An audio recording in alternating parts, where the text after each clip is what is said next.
Marina Ovcinova, liels paldies, ka pievienojāties mums vietnē e-news. Es vēlētos ar jums runāt par to, kā klimata pārmaiņas ietekmē globālo drošību un par darbu, ko veicat, lai mazinātu riskus šajā jomā. Pirmkārt, liels paldies par uzaicinājumu un, protams, paldies par šī pasākuma organizēšanu. Tas ir ļoti saulaicīgi un ļoti nepieciešami, un es vēlos izteikt pateicību šīs valsts valdībai. Manuprāt, viņi ir paveikuši lielisku darbu. Tas ir patiešām lieliski un ļoti jauki. Mēs esam priecīgi būt šeit un redzēt, ka daudzi cilvēki dara visu iespējamo, lai glābtu mūsu planētu. Un atbildot uz jūsu jautājumu, tātad katru dienu mēs redzam, ka klimata katastrofas pieaug, un diemžēl arvien vairāk cilvēku cieš. Un pavisam drīz mēs saskarsimies ar fenomenu, ko sauc par klimata bēgļiem. Diemžēl tas agrāk vai vēlāk notiks, ja nerīkosimies aktīvāk. Un pirmais resurs, kura mums pietrūks, tas ir ūdens, dzeramais ūdens. Uz mūsu planētas daudzos reģionos jau tagad trūkst ne tikai dzeramā ūdens, bet arī parastā ūdens. Šodien, piemēram, mums bija īsa prezentācija par okeāna piesārņojuma tēmu un iespējamiem šīs problēmas risinājumiem. Jo būtībā tehnoloģija jau pastāv – atmosfēras ūdens ģenerators. Šī tehnoloģija pirmkārt varētu palīdzēt nodrošināt ūdeni reģioniem, kuriem ūdens ir ārkārtīgi nepieciešams, un otrkārt palīdzēt attīrīt okeānus no mikroplasmasas.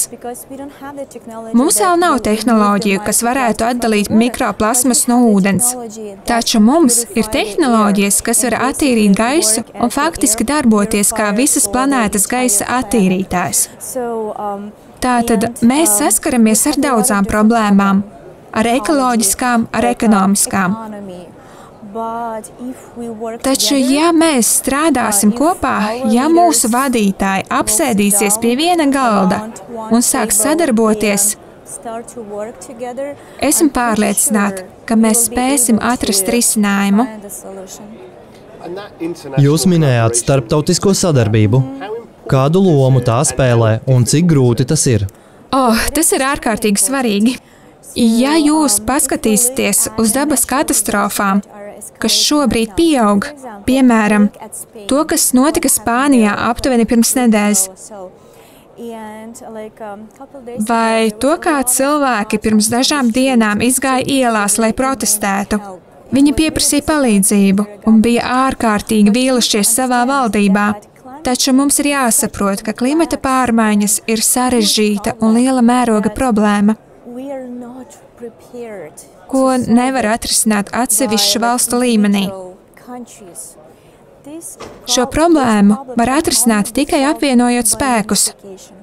Mums ir jāapvieno viss zinātniskais potenciāls, mums ir jāapvieno visi mūsu resursi.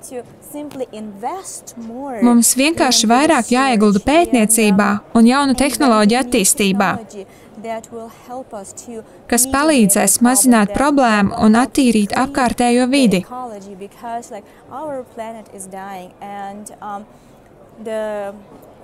Mūsu planēta mirst, un lielais barjeru rifs ir spilgts pierādījums tam.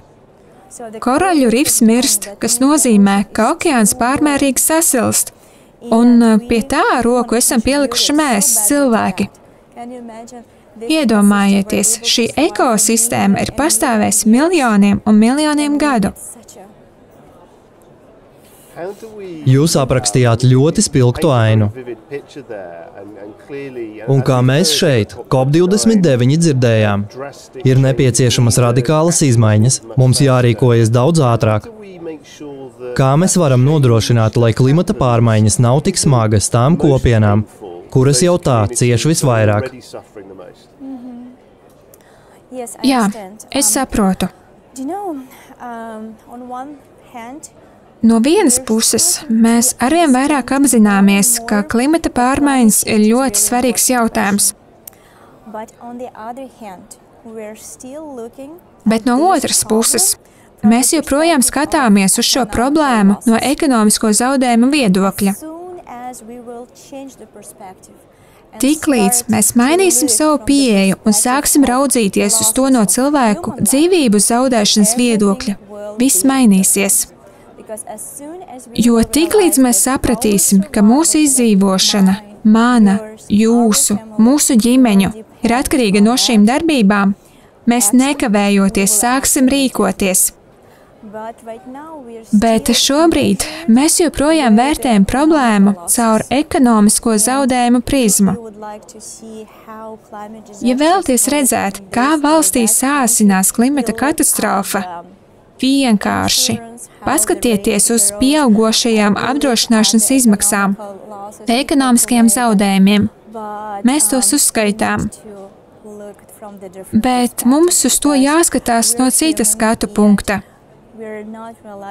Mēs esam cilvēki, bet neapzināmies, ka esam viena liela ģimene.